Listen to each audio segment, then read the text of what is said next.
जैसा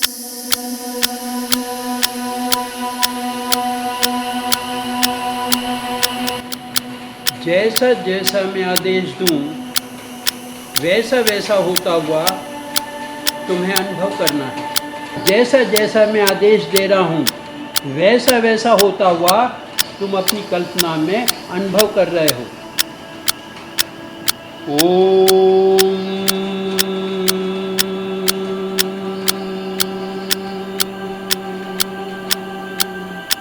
मांसपेशियां तुम्हारी शिथिल हो रही हैं,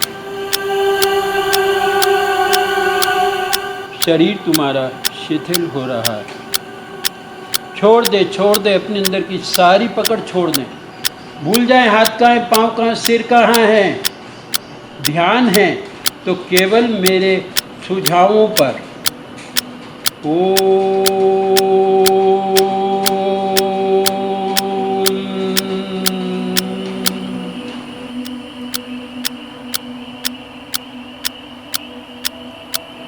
तुम्हें गहरी नींद आ रही है।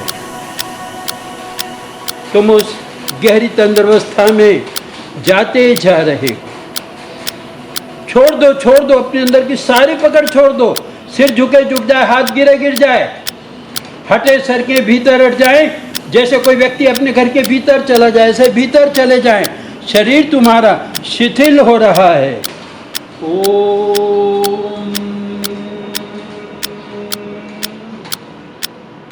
छोड़ दे अपने अंदर की सारी पकड़ छोड़ दे।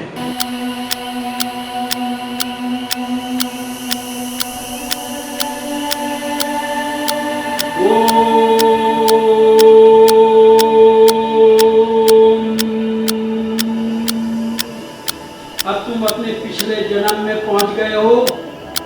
कौन हो तुम? कहाँ हो? कौन हो तुम? क्या कर रहे हो? क्या नाम है तुम्हारा? 48 सालों से धर्मवीर ऊंची गुफा में साधना कर रहे हैं। बोलो।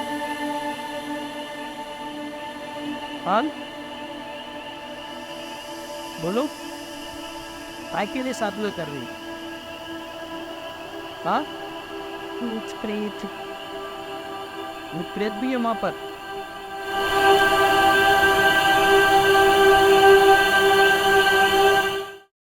मित्रों, अनबाउंड इंडिया में आपका स्वागत है। ये एपिसोड पास्ट लाइफ रिग्रेशन के ऊपर है। ये इसका दूसरा एपिसोड है। पिछले एपिसोड 1 में हमने देखा था कि डॉक्टर श्वेता विश्वकर्मा सम्मोहन के द्वारा अपने पिछले जन्म में जाते हैं। पिछले जन्म में हमने देखा था कि वो उत्तर प्रदेश के बरेली ज़िले में है और बरेली ज़िले के का एक गाँव है किशनपुर, उसके अंदर है। हमने उसके अंदर ये देखने की कोशिश की कि किस तरीके से अपने पास्ट लाइफ में जब हम जाते हैं तो क्या देखने को मिलता है। ये बड़ा अनप्रेडिक्टेबल है कि आप अपनी ज़िंदगी का कौन सा हिस्सा वहाँ पर देखें और उस पर उस जो आपने देखा है उसका आपके इस जीवन पर क्या असर पड़ता है। अनबाउंड इंडिया आपको यही कहना चाहता है कि विशेषज्ञ अगर आपको सलाह देते हैं कि आपको अपना पास्ट लाइफ देखना चाहिए तब आप देखिए, अदरवाइज़ जिस तरीके की हम ज़िंदगी जी रहे हैं उसको एंजॉय करें। अप्स एंड डाउन लाइफ में आते रहते हैं। ये एपिसोड नंबर 2 है। इसके अंदर मनाली, जो कि जिनका पास्ट लाइफ रिग्रेशन हुआ है, हम जो आगे देखेंगे इनका नाम है। ये भी बहुत इंटरेस्टिंग है, बड़ा ही रोमांचक है। इसमें भी मनाली जो है अपने पिछले जन्म में जो कि ये बता रही हैं, ये तकरीबन 1836 की घटना है ये। और 1836 में मनाली जो है ये भी पुरुष हैं। आगे अपने पिछले जन्म में वो क्या देख रही हैं, किस तरीके से देख रही हैं, बड़ा ही रोमांचक है। आप भी उसको देखें, बड़े ही तसल्ली से, ध्यान से देखें। कौन हो तुम? एक के बाद एक बिना रुके बोलना प्रारंभ करोगी। कौन हो तुम? जोर से बोलोगी। क्या नाम है? धर्मवीर। कहाँ पर हो? हाँ हाँ गुफा में। क्या कर रही हो? साधना कर रही। क्या उम्र है तुम्हारी? 62। काय की साधना कर रही हो? शिवलिंग सामने शिव जी की? कितने दिन से साधना कर रही हो? 48 years 48 ईयर्स। किस जगह पर? किस जगह पर कर रही हो? ये गुफा कहाँ है? अमरनाथ हाँ हाँ, अंधेरा है। नहीं अंधेरा तो है, लेकिन 48 साल पहले जब तुम इस गुफा में आए थे तो कहाँ से आए थे तुम? गाँव से और ये गुफा कहाँ स्थित है? क्योंकि तुमने सोचा होगा कि उस जगह जाके उस गुफा में मुझे साधना करना है। 48 सालों से धर्मवीर कौन सी गुफा में साधना कर रहे हैं? बोलो।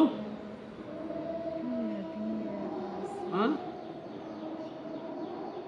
बोलो, काय के लिए साधना कर रही हो? हाँ, भूत प्रेत भी है। भूत प्रेत भी है वहाँ पर। 48 साल से साधना करते करते तो तुम्हें सिद्धि प्राप्त हो गई होगी। तुम्हारे आंखों के सामने साक्षात भगवान शिव आ गए होंगे, आए कि नहीं? हाँ, आ गए। किस रूप में आए? Light light. कौन से कलर की लाइट? गोल्डन हाँ, गोल्डन दिख रहा उनका।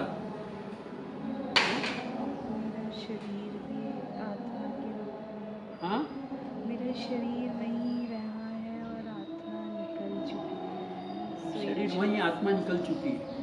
तो आत्मा ने शरीर कब छोड़ा?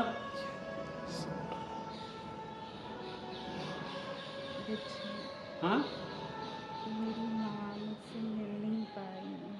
माँ से नहीं मिल पाई। माँ का नाम क्या था? मीरा देवी। मीरा देवी। पिता का नाम क्या था?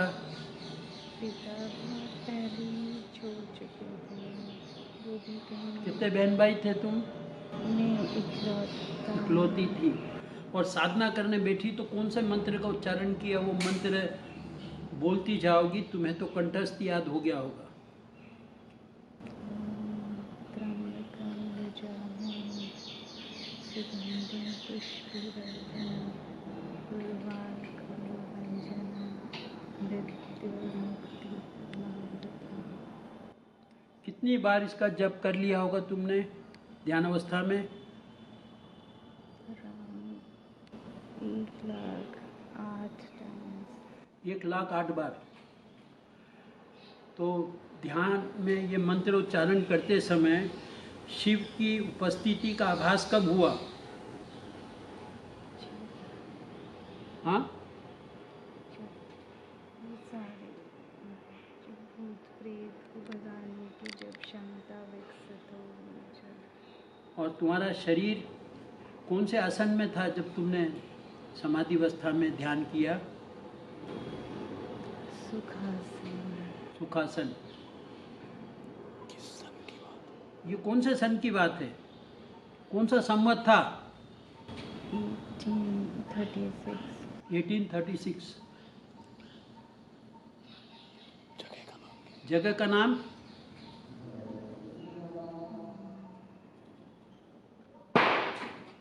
जगह का नाम? अम्बाला टाइप। हाँ, अम्बाला कुछ है। अम्बाला से कोई, अम्बाला से कितनी दूर थी वो गुफा? 130 किलोमीटर। 130 kilometre from Ambala. तुमने साधना का विचार क्यों किया? मैं नहीं चाहती थी बट पता नहीं मुझे बहुत वैराग्य की अनुभूति। मेरे पिता भी इसी तरह चले गए थे तो पिताजी भी इसी तरह से चले गए थे, उनकी प्रेरणा से।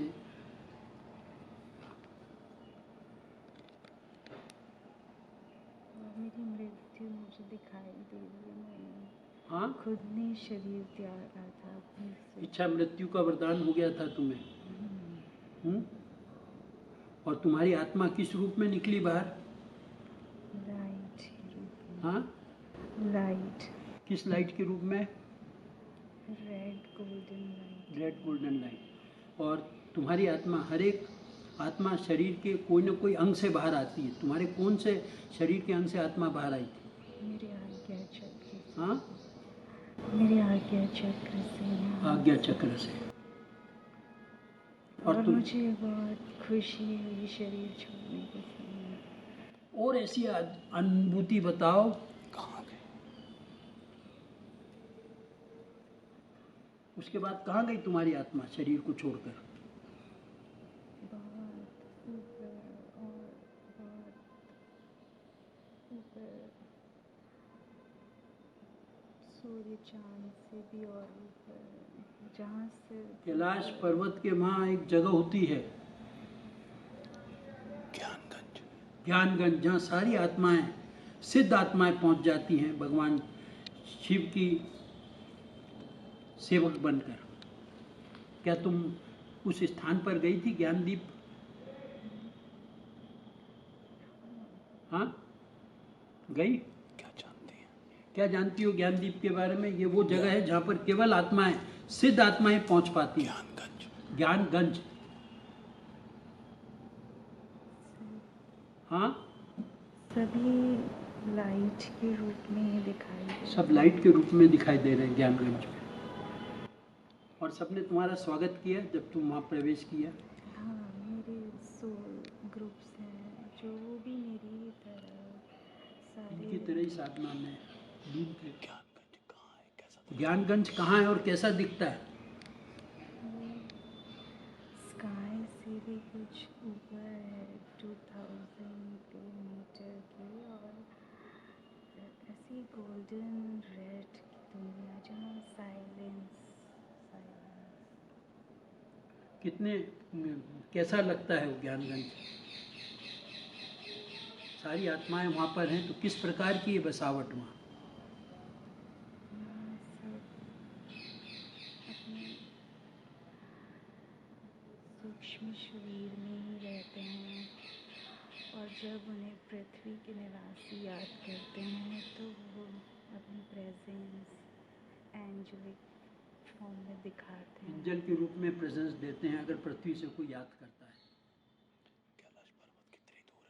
कैलाश पर्वत कितनी दूर है वहाँ से? वहाँ से अराउंड 13,000 के 13,000।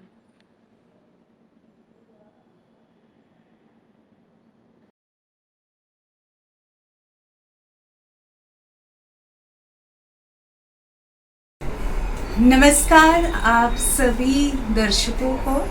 मेरा नाम मनाली तुपलौंडे है और मैं आज आपको बताना चाहती हूँ अपने पास्ट लाइफ रिग्रेशन के बारे में, जो कि मैंने डॉक्टर सुधीर खेतावत सर के सानिध्य में कराया था, और उसे जानकर मुझे बहुत ही अच्छा एक्सपीरियंस आया है और आज मैं वही आप सभी के साथ शेयर करना चाहती हूँ।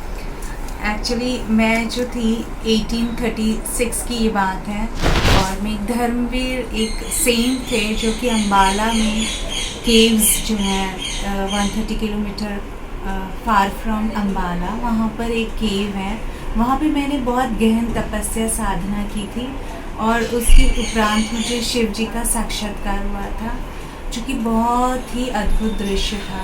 उसको मैं शायद शब्दों में भी बयान नहीं कर सकती। और आप देख रहे हैं कि जो मुझे साक्षात्कार हुआ था और जैसे मैं दिखती थी एज अ धर्मवीर, वो मैंने अपना इस पोर्ट्रेट एक स्केच के रूप में बनाया है। शायद इतनी अच्छी मैं आर्टिस्ट नहीं हूँ, but I have tried it, और इस तरीके से देखिए मैंने बनाया है। तो ठीक इसी तरह से मुझे दिखाई दिया था जब मैं उस सबकॉन्शियस ट्रांस स्टेट में थी, तो मुझे ऐसा ही साक्षात्कार हुआ था और मैं बहुत गहन तपस्या में थी। मैं यही कहना चाह रही हूँ कि अभी भी मुझे ये लाइफ अपनी बहुत ज़्यादा उससे रिलेट कर पाती हूँ। मुझे इसी तरह से साधु के रूप में बहुत अच्छा लगता है मेरे बालों को जटाएं बनाना और मुझे साधना ध्यान करना, ये मुझे बहुत अच्छा लगता है। तो मैं सभी दर्शकों को यही कहूँगी, अगर आप पास्ट लाइफ रिग्रेशन करना चाहते हैं, अगर आपके जीवन में कोई समस्या या प्रॉब्लम है, तो आप ज़रूर इसे कराएं।